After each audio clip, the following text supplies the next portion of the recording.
Oke guys, Assalamualaikum warahmatullahi wabarakatuh.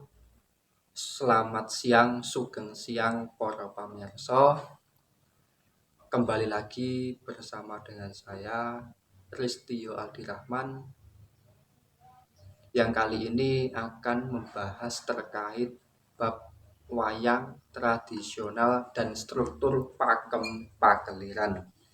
Oke, disclaimer aja, saya bukan seorang dalang, saya hanya seorang mahasiswa pendidikan bahasa Jawa atau pendidikan bahasa daerah di salah satu kampus negeri di Yogyakarta. Jadi pembahasan kali ini yaitu bab pewayangan, bukan jadilan. Jadi mohon maaf, ini abaikan saja background yang ada di belakang. Walaupun terpasang juga kedua jangan kepang. Jadi yang pembahasan kali ini itu bukan jadilan tetapi pembahasan terkait dengan bab pewayangan. Mungkin teman-teman sudah banyak yang mengetahui bahwa ada banyak sekali jenis-jenis wayang, seperti halnya wayang Yogyakarta, ada juga wayang Pakualaman, wayang Surakarta, ada wayang Mangkunegaran, ada wayang Kedu, ada wayang Cikdong, ada wayang Banyumasan, dan yang lainnya. Jadi kali ini yang akan saya bahas yaitu terkait dengan bab wayang Pakualaman, dan mohon maaf ini sesuai dengan sepengetahuan saya yang saya baca di beberapa jurnal dan beberapa buku, serta kemarin juga observasi di Puro atau di Kadipaten Pakualaman. Jadi wayang Pakualaman ini wayang yang lahir, tumbuh dan berkembang di lingkungan Kadipaten Pakualaman. Jadi wayang Pakualaman ini berdasarkan atau lahir itu berdasarkan pada naskah dan serat, yaitu serat Bharatayuda Babon yang ditulis oleh Kanjeng Gusti Pangeran Adipati Arya Pakualam yang pertama, yaitu kurang lebih sekitar tahun 1812 sampai 1829. Jadi memang wayang Gagrak Pakualaman ini merujuk pada serat Bharatayuda Babon yang menjadi salah satu serat sebagai acuan, sebagai dasar pembuatan wayang yang ada di Pura Pakualaman.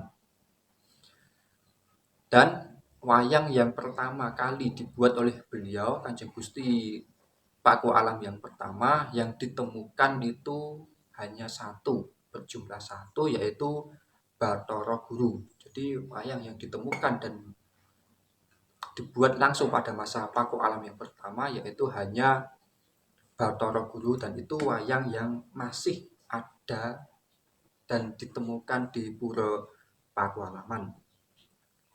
Jadi di wayang Pura Pakualaman atau di wayang Gagrak Pakualaman ini ada yang unik. Salah satunya yaitu terkait dengan busana. Jadi wayang Pakualaman ini identik dengan busana yang membawa keris.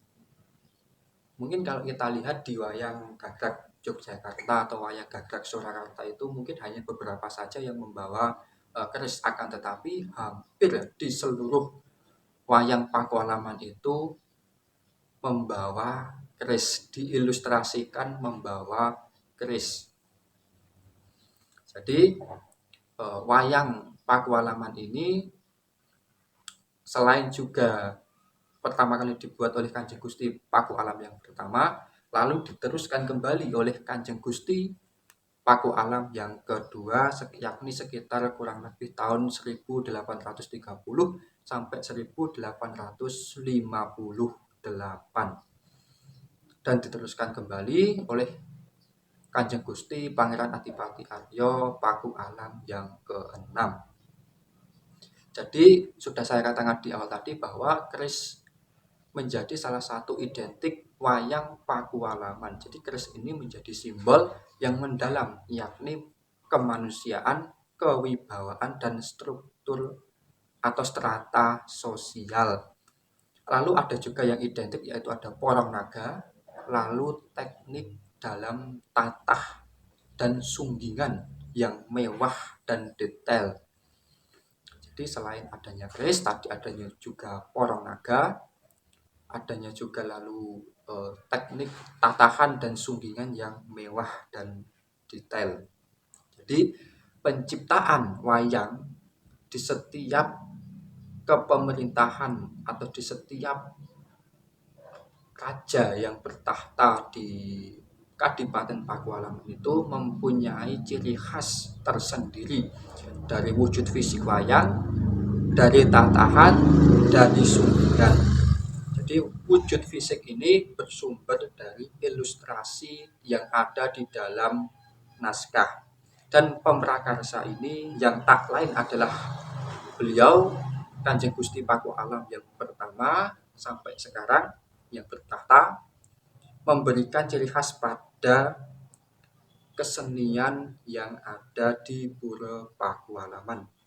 Kesenian yang ditujukan, yang sebelumnya ditujukan oleh untuk putra putri dalem, untuk sentokno dalem, untuk kawula dalem atau abdi dalem yang ada di Pakualaman, namun sekarang bisa juga dinikmati oleh seluruh kalangan masyarakat umum, yakni entah di dalam lingkup Kadipaten Pakualaman sendiri atau di luar lingkup Kadipaten Pakualaman.